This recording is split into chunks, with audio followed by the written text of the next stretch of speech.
P block element.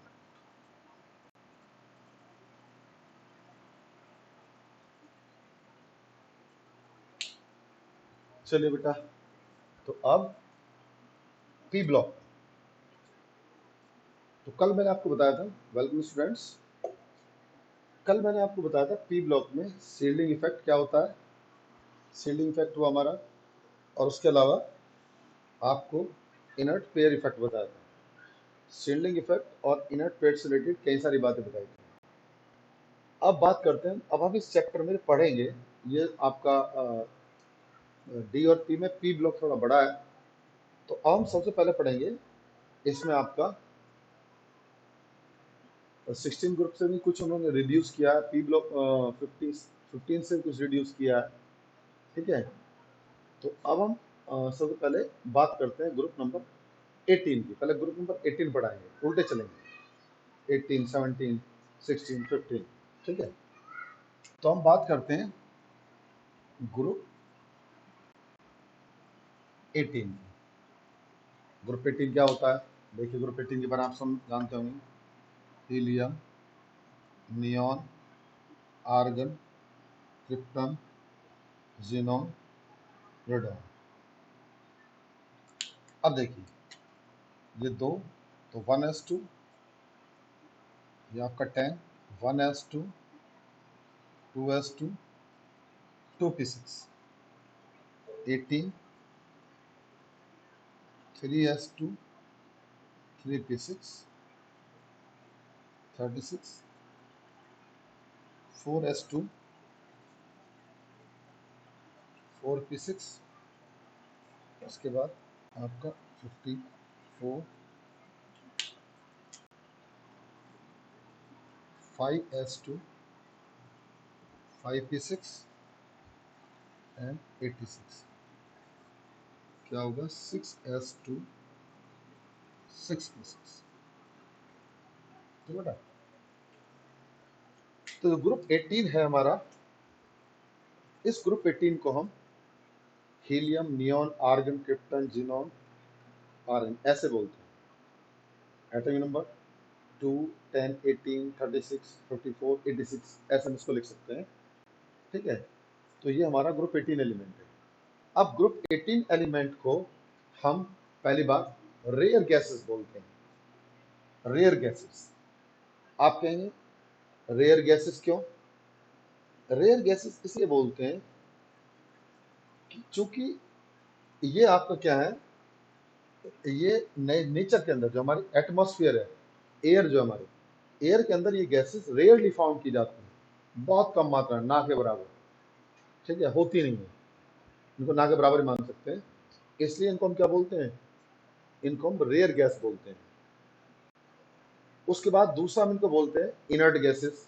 Inert gas क्यों बोलते हैं? क्योंकि ये इनके वैलेंसी सेल में कंप्लीट ऑक्टेट होता है, छोड़ करके हीलियम को। हीलियम के पास मैक्सिमम 2 इलेक्ट्रॉन होते हैं, बाकी सबके पास क्या होते हैं? 8 इलेक्ट्रॉन होते हैं। इन 8 इलेक्ट्रॉन होने के कारण ही ये क्या होती है? रिएक्शन नहीं करती है, इसलिए इनको हम इनर्ट गैस बोलते हैं। तो पहला क्या हुआ? Rare gas.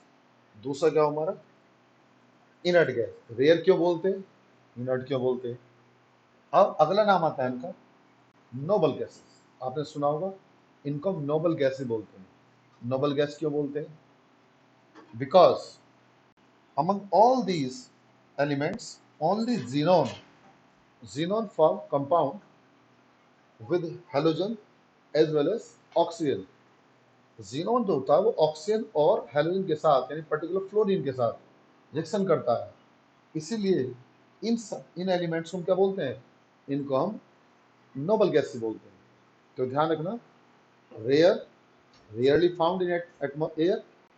Number 2, inert, these are not reactive, so inert, and these are noble gases because among these elements only xenon react with oxygen and fluorine to form the compound, therefore these are regarded as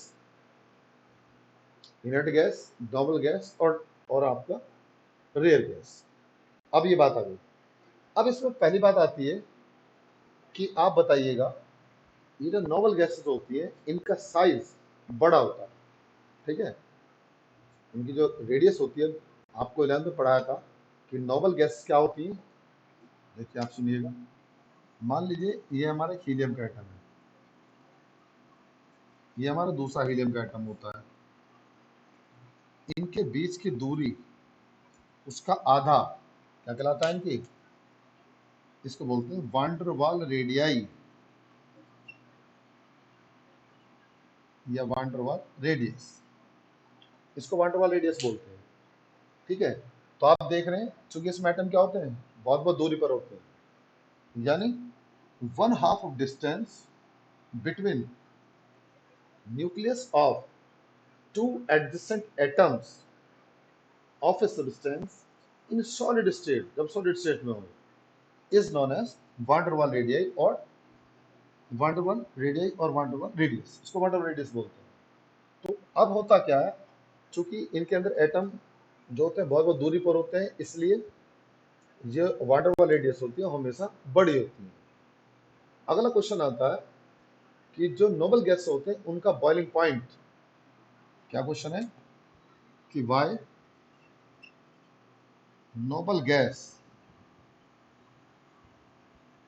है low boiling point, इनका जो boiling point होता है वो कम होता है, क्यों noble gas का। तो देखिए बेटा, नोबल गैस में क्या है, चूंकि उनके बीच में वीकेस्ट वान डेर वाल फोर्स होती है, पढ़ा आपने 11th के अंदर, ये भी 11th की बात आ गई। आप कहेंगे 11th का मतलब 11th की बात क्या बताया था जी, 11th के अंदर आपको बताया था वान डेर वाल फोर्सेस या लंदन फोर्सेस, ठीक है, या डिस्पर्सन फोर्सेस सबसे वीक फोर्स होती है। तो जो वीकेस्ट फोर्सेस होती हैं इन मॉलिक्यूल के बीच में, इसी कारण क्या होता है, इनके बॉइलिंग पॉइंट भी बहुत कम होते हैं। अब आप कहेंगे वान डेर वाल फोर्सेस क्या होती है, बताया था आपको, the force of interaction between non polar molecules, जो नॉन पोलर मॉलिक्यूल्स होते हैं वो उनके बीच में फोर्स में इंट्रैक्शन होती है, उनको हम क्या बोलते हैं, उनको बोलते हैं लंदन फोर्सेस या डिस्पर्सन फोर्सेस। जैसे बोला था आपको, मान लिया हीलियम का एटम है, ये हीलियम का हमारा क्या है, दूसरा एटम है। अब ये क्या होगा, इंस्टेंट डाइपोल, सपोज कीजिए किसी टाइम फ्रैक्शन ऑफ सेकंड, मान लीजिए हीलियम एटम है, ये भी हीलियम एटम है, इसके सारे इलेक्ट्रॉन एक साइड में आके इकट्ठे हो गए। जब ऐसा होता है तो यहाँ पर नेगेटिव चार्ज और यहाँ पर क्या आएगा, पॉजिटिव चार्ज। जब इस किनारे पॉजिटिव चार्ज आएगा तो ये क्या करेगा, इसके जितने इलेक्ट्रॉन चार्ज रहेंगे उनको एक साइड में खींच लेगा, इस तरीके से। तो यहाँ पर नेगेटिव चार्ज और यहाँ पर क्या होगा, पॉजिटिव चार्ज। इस नेगेटिव और पॉजिटिव के बीच में क्या होगा, अट्रैक्शन होगा। इन्हीं फोर्स को क्या बोलते हैं, वान डेर वाल, इन्हीं फोर्स को वान डेर वाल फोर्स बोलते हैं। ठीक है, तो जब मॉलिक्यूल्स आपस में वीकेस्ट वान डेर वाल फोर्स साथ जुड़े होते हैं, क्योंकि जो हमारा नोबल गैस है ये मोनोटॉमिक गैसेस होती है और इनके बीच में यही वाली फोर्स होती है, इसलिए इनका बॉइलिंग पॉइंट भी क्या होता है, इनका बॉइलिंग पॉइंट भी कम होता है या लो होता है। तो पूछ लेता है आपसे कि बताइएगा कि जो वान डेर वाल गैसेस होती हैं उनका बॉइलिंग पॉइंट बहुत कम होते हैं, तो बता देंगे since in noble gases dipole dipole force exist, इसको डाइपोल डाइपोल फोर्स या लंदन फोर्स, ये तो मैंने बताया इंस्टेंट डाइपोल। और ये क्या होता है, इंड्यूस्ड, इंड्यूस्ड डाइपोल। मैंने आपको बताया था कि इन noble gases London force exist due to which are weakest forces, therefore they have low boiling point, इसलिए उनका बॉइलिंग पॉइंट क्या होगा, कम होगा। अब अगला क्वेश्चन आता है कि बताइए, एक साइंटिस्ट थे बार्टलेट, तो क्वेश्चन इसमें यह है,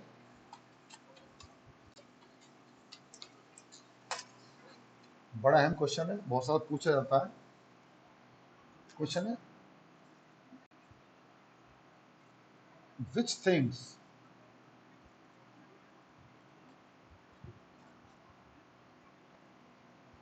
prompted, माने prompted सोच से मजबूर करना, which things prompted to Bartlett scientist है, BARTLETT, Bartlett, that xenon is reactive element. अगला क्वेश्चन आता है कि बताइए, जो हमारे बार्टलेट थे, उनके साइंटिस्ट थे, उनका नाम है, which things prompted to Bartlett that xenon is reactive element। वो कौन सी चीजें थी जिन्होंने बार्टलेट को मजबूर किया ये सोचने के लिए कि जीनोन हमारा क्या है, रिएक्टिव एलिमेंट है, बाकी तो कोई रिएक्ट नहीं करता, केवल कौन करता है, जीनोन करता है। तो उन्होंने क्यों ऐसा सोचा कि जीनोन हमारे रिएक्टिव एलिमेंट है, ठीक है।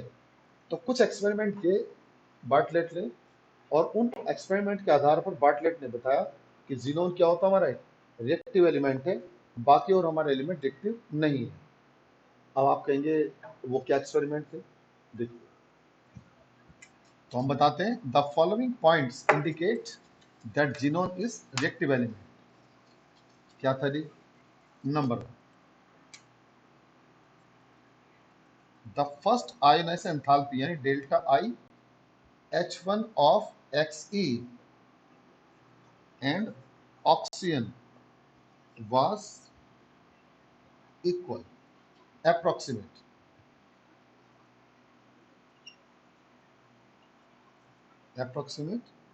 सेम, ठीक है। एक की लगभग 1170 किलो जूल पर मोल थी और दूसरे की 1166 किलो जूल पर मोल, ठीक है। तो दोनों की जो आयन एंथैल्पी लगभग लगभग क्या थी, फर्स्ट आयन एंथैल्पी दोनों की सेम थी। सेम होने के कारण अब आप जानते हैं जब ऑक्सीजन रिएक्टिव होता है, ऑक्सीजन रिएक्शन करता है, तो जीनोन भी क्या है, रिएक्शन करना चाहिए, क्योंकि दोनों की फर्स्ट आयन एंथैल्पी क्या है, सेम थी।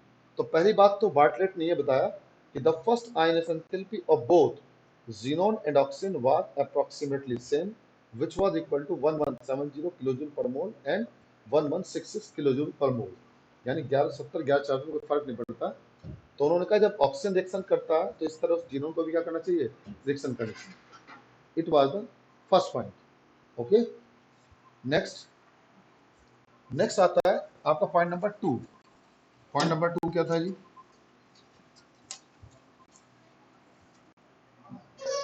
पॉइंट नंबर 2, रेडियस ऑफ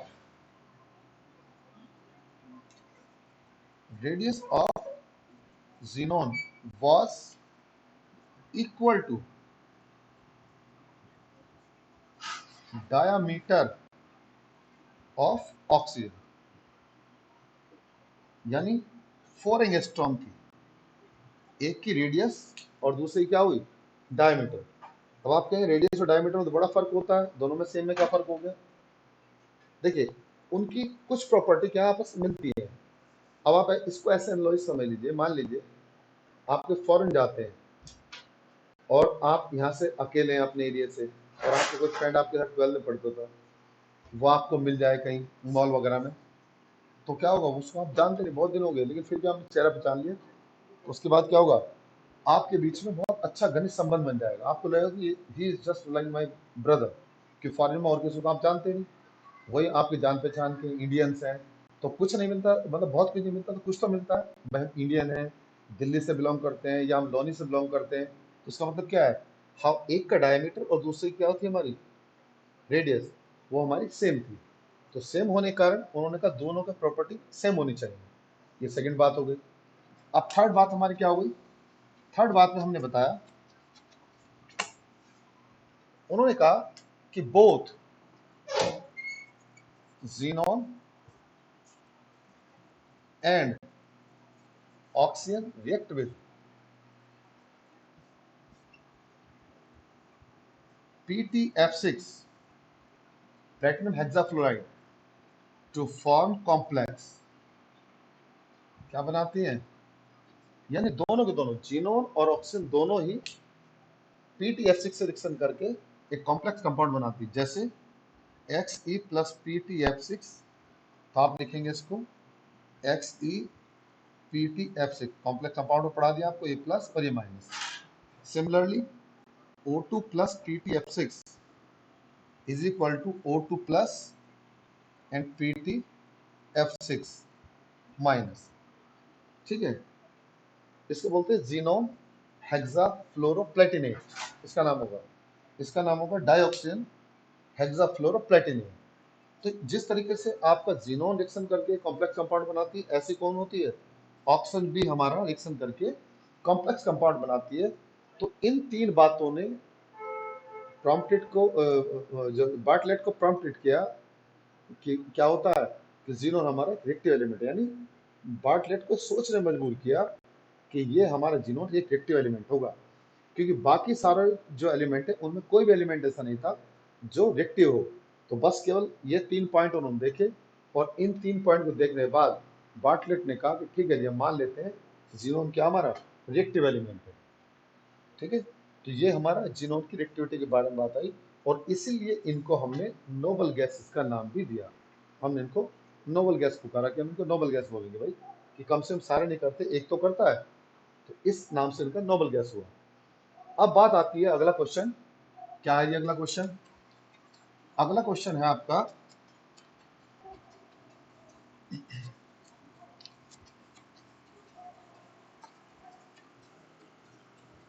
देखिए नेक्स्ट क्वेश्चन क्या कहता है। नेक्स्ट क्वेश्चन आपसे बोलता है बताइए ऐसा क्यों होता है। क्वेश्चन आपका, Y xenon react with oxygen and fluorine only to form compound.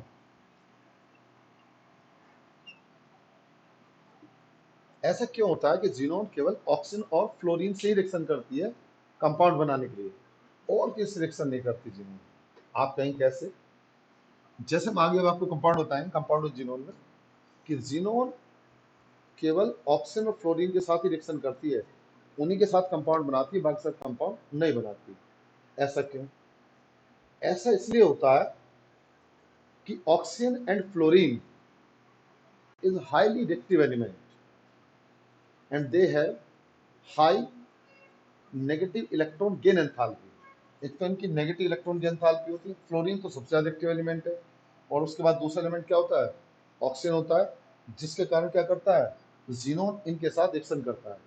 मान लीजिए आप इसको ऐसा समझ लीजिए कि एक बच्चा आपका पढ़ने में वीक है, एक बच्चा पढ़ने में क्या बहुत ज़्यादा इंटेलिजेंट है।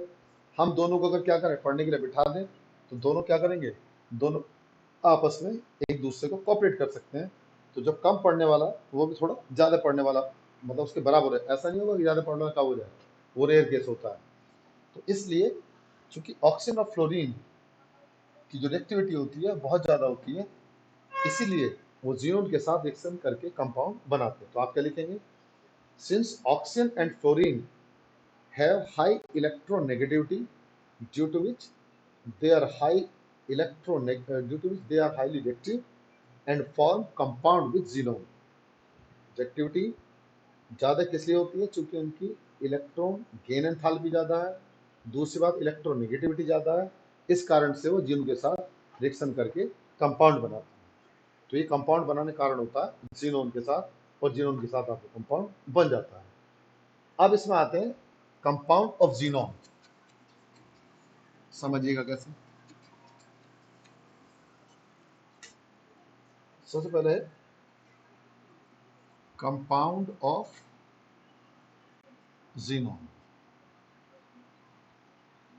क्या होगा बेटा, होता क्या है, जीनोन को हम लेते हैं और फ्लोरीन से रिएक्शन कराते हैं, और यहाँ एक वेसल रखते हैं निकिल का, निकिल वेसल, यानी यार समझ लीजिएगा जैसे आप खाना पकाते हैं, तो अगर आप क्या करेंगे, किसी मेटल के बर्तन में खाना पकाएंगे तो क्या वो खाना जल्दी पकेगा, मिट्टी के में पकाएंगे तो जल्दी नहीं पकेगा, क्योंकि मिट्टी क्या होती है, गुड कंडक्टर हीट नहीं है, जबकि क्या है, मेटल हमारा गुड कंडक्टर हीट है। तो निकिल यहाँ कैटलिस्ट का काम करता है, और जब रिएक्शन करेगा तो क्या बनाएगा, XeF2, इसको बोलते हैं जीनोन डाई फ्लोराइड, ये कंपाउंड है जीनोन का आपका, ठीक है। अब इसका जब हाइड्रोलाइज करेंगे तो क्या होगा, XeF2 प्लस 2H2। तो यहाँ से क्या कर लेंगे, 2 कर लेंगे, ये बन जाएगा हमारा 2Xe यानी जीनॉन प्लस 4HF यानी हाइड्रोफ्लोराइड प्लस O2। ये रिएक्शन हो जाएगी और हमारा क्या बन जाएगा, हमारा 4HF बनेगा और आपका O2 बनेगा और जीनॉन बन जाएगा। तो आपसे पूछ लेते हैं कंप्लीट द रिएक्शन, इस रिएक्शन कंप्लीट करिएगा। ये तो बहुत कम पूछते हैं कि जीनोन फ्लोरीन रिएक्शन ये तो सीधा आ जाएगा, लेकिन आपसे पूछेंगे what is the hydraulic product of xenon difluoride.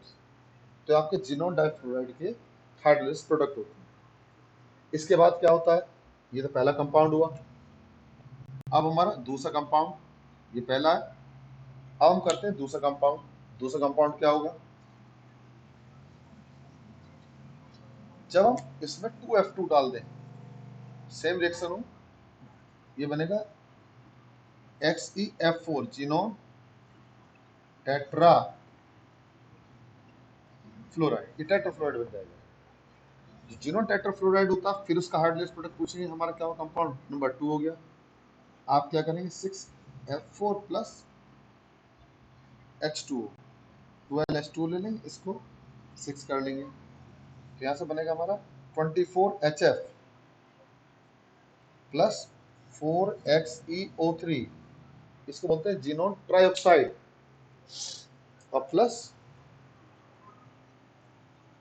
2Xe। बाकी सारा बैलेंस है, बैलेंस ठीक है। ये हमारा क्या हो गया, ये हमारा जीनोन ट्राइऑक्साइड हो गया। तो दूसरा कंपाउंड हुआ जीनोन का क्या, कि Xe प्लस 2F2 निकल से रिएक्शन करके XeF4 बनाएगा, और 6XeF4 प्लस 12H2 रिएक्शन करके 2HF 4XeO3 प्लस 2Xe बनाएगा। तो इस तरीके से क्या होंगे हमारे, ये सेकंड कंपाउंड हो गया। अब आपसे पूछेगा थर्ड कंपाउंड बताइएगा, तो क्या करेंगे आप, देखिए जी,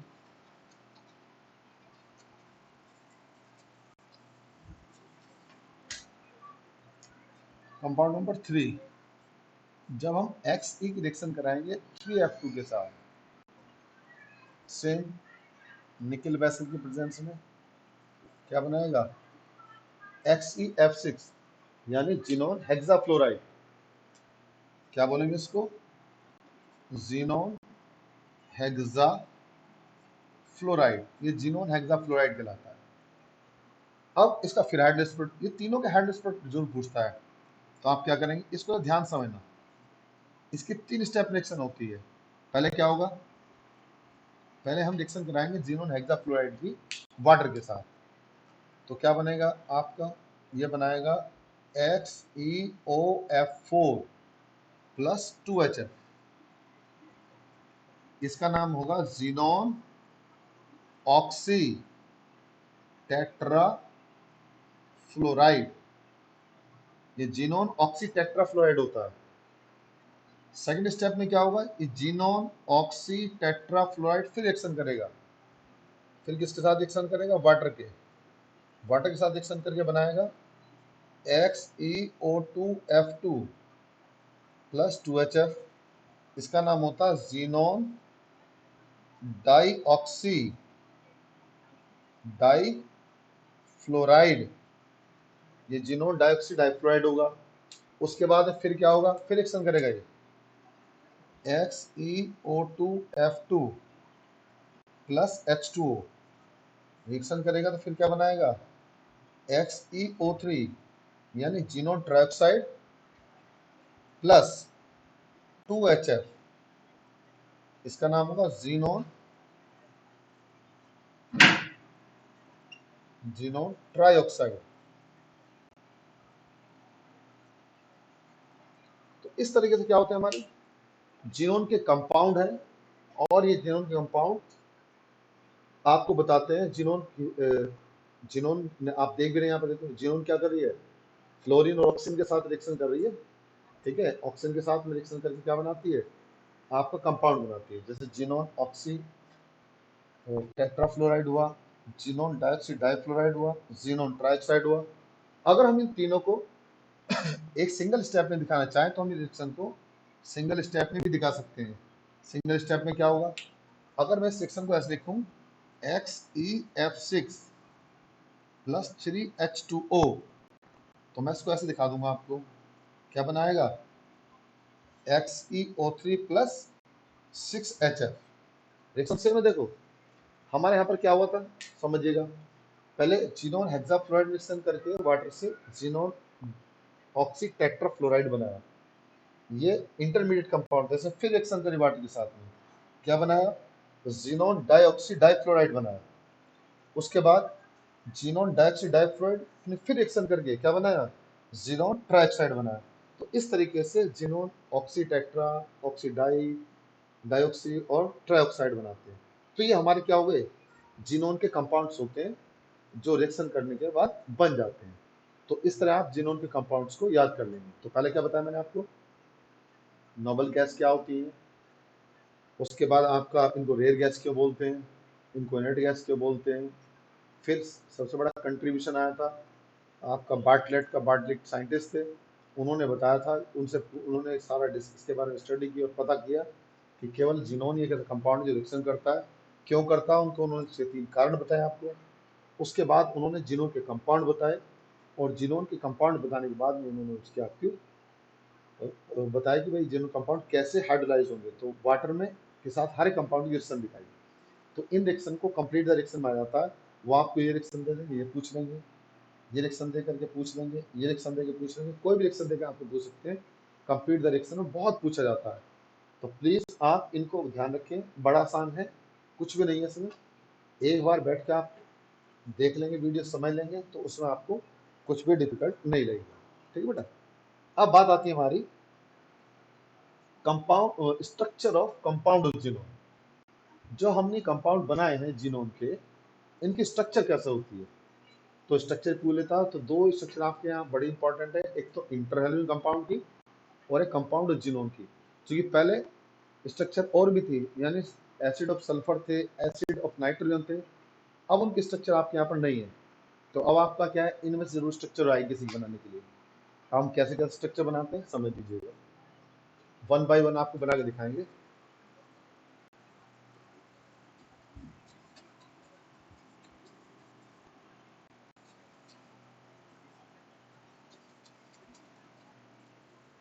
देखा होगा आपने एनसीईआरटी बुक के पीछे भी जो पेज है, उसके पीछे स्ट्रक्चर बनी हुई है इस तरीके से। मैं 1 बाय 1 आपको बताता हूँ। सबसे पहले हम लेंगे XeF2 जीनोन डाइफ्लोराइड। क्या होगा, जीनोन में 8 इलेक्ट्रॉन होते हैं।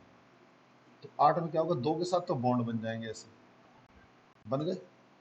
और उसके बाद में क्या होगा हमारा, उसके बाद एक इलेक्ट्रॉन पेयर तो हमारा ये, एक इलेक्ट्रॉन पेयर हमारा ये, एक इलेक्ट्रॉन पेयर हमारा ये। इसको बोलते हैं लीनियर स्ट्रक्चर। कैसी कहलाई, लीनियर। ठीक है। उसके बाद दूसरी आती है हमारी आपका XeF और 4। क्या होगी XeF4, यहाँ जीनोन बनाएंगे, एक फ्लोरीन यहाँ, एक फ्लोरीन यहाँ। ठीक है। और चारों कॉर्नर पर हम फ्लोरीन बना देंगे।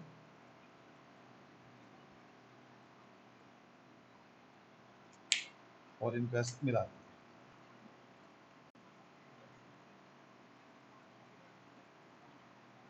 एक लॉन पे इलेक्ट्रॉन यहाँ पर और एक इलेक्ट्रॉन पे यहाँ पर। क्या होगी, स्क्वायर प्लानर, स्क्वायर प्लानर हो जाएंगे। उसके बाद थर्ड स्ट्रक्चर आएगी हमारी XeF6 की। क्या होगा, एक जीनोन है, जीनोम के 8 इलेक्ट्रॉन है। 8 में से क्या करेंगे, 8 में से हमारे 6 तो शेयरिंग कर लेंगे इस तरीके से।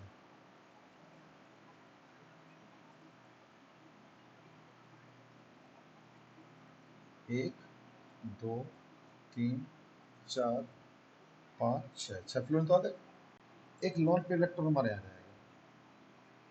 ठीक है। तो उसको क्या बोलेंगे, इसको बोलेंगे आपका डिस्टॉर्टेड ऑक्टाहेड्रल। डिस्टॉर्टेड ऑक्टाहेड्रल कहलाता है। उसके बाद आपकी बात आती है XeO3। XeO3 में क्या करेंगे, जीनोन, जीनोन के 8 इलेक्ट्रॉन, एक तो लोन पेयर हमने यहाँ बना दिया, और बाकी हम क्या करेंगे, ऑक्सीजन के साथ पूरा कर देंगे। इसको क्या बोलेंगे, पिरामिडल स्ट्रक्चर। ये पिरामिडल स्ट्रक्चर हो जाएगी, ठीक है ना। इसके बाद बात आती है आपकी नंबर 5 में आ जाएगी XeO4।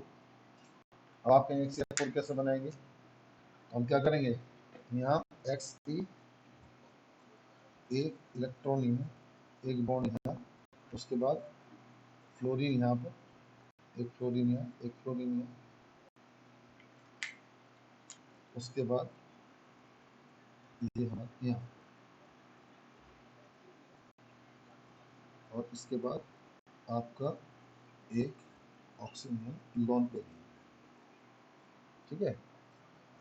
इसको बोलेंगे स्क्वायर पिरामिडल, ये स्क्वायर पिरामिड स्ट्रक्चर कहलाती है, ठीक है। उसके बाद आती है हमारी 6 में क्या होगा, XeO2F2 जीनोन डाइऑक्सी डाइफ्लोराइड। अगर हम इसको लेंगे तो इसमें क्या होगा, यहाँ जीनोन बनाएंगे आप, यहाँ आप क्या करेंगे, एक फ्लोरीन यहाँ बनाएंगे, एक फ्लोरीन आप यहाँ बनाएंगे, एक ऑक्सीजन यहाँ, एक ऑक्सीजन यहाँ, ठीक है, और एक लॉन पेयर इलेक्ट्रॉन यहाँ। क्या नाम होगा इसका, इसको बोलेंगे सीसॉ, झूले की तरह स्ट्रक्चर होती है ऐसे। इसको बनाते हैं, क्या कहलाएगी, इसको सीसॉ स्ट्रक्चर बोलते हैं। उसके बाद में कौन सी आती है आपकी, हाँ तो हमने XeOF4, XeO2F2, XeOF2, XeF4, XeF6, XeO3। तो ये आपकी लगभग 6 स्ट्रक्चर दे गए, ठीक है बेटा।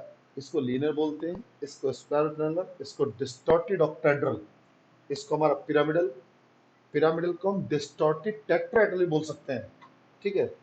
ये हमारी कहलाती है स्क्वायर पिरामिडल, स्क्वायर पिरामिड, और ये सीसॉ स्ट्रक्चर। तो इस तरीके से आप इन स्ट्रक्चर को याद रखेंगे, क्योंकि ये स्ट्रक्चर हमारे क्या है, पूछ ली जाती है। वो आपसे पूछेगा कि बताए कि इसके अंदर क्या है, हमारा स्ट्रक्चर कौन कौन सी है, कैसे स्ट्रक्चर आपकी बनेंगी, ठीक है बेटा। अब आपसे वो ये पूछ सकता कि इनके अंदर बताइएगा कि हाइब्रिडाइजेशन कौन सा होगा। तो मैंने आपको 11th में एक फॉर्मूला बताया था हाइब्रिडाइजेशन के लिए, H बराबर हाफ V+M-C+A। ये फॉर्मूला बताया था मैंने, अगर याद हो कि अगर हमें किसी मॉलिक्यूल में हाइब्रिडाइजेशन निकालना तो कैसे निकालेंगे, H बराबर हाफ V+M-C+A, ठीक है। V का मतलब जो हमारा सेंट्रल एटम होता है उसके वैलेंस इलेक्ट्रॉन, M का मतलब number of monovalent ion, C मतलब चार्ज ऑफ कैटायन, A मतलब चार्ज ऑफ एनायन। तो अगर मैं इसकी बात करता हूँ तो यहाँ पर कितने हैं हमारे वैलेंस शेल में, 8 इलेक्ट्रॉन है, ठीक है, 8 हो गए। मोनोवैलेंट की संख्या कितनी होगी हमारी, 2, 8 और 2 10। ना तो कैटायन है और ना ही क्या है, एनायन है।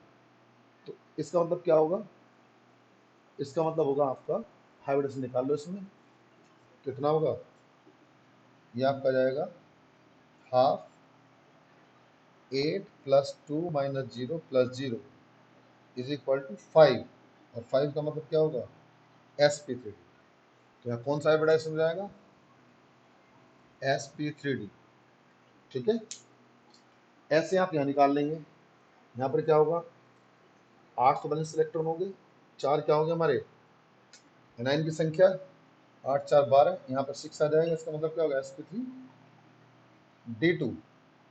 यहाँ बता देंगे, यहाँ हाइब्रिडाइजेशन कौन सा होगा, sp3d2। यहाँ देख लेंगे, यहाँ पर क्या होगा आपका, 8 इलेक्ट्रॉन ये हो गए, और यहाँ पर कितना होगा हमारा, 8 और 6, यहाँ पर क्या आएगा आपका 7, इसका मतलब क्या होगा इसमें, इसमें हो जाएगा आपका sp3d2,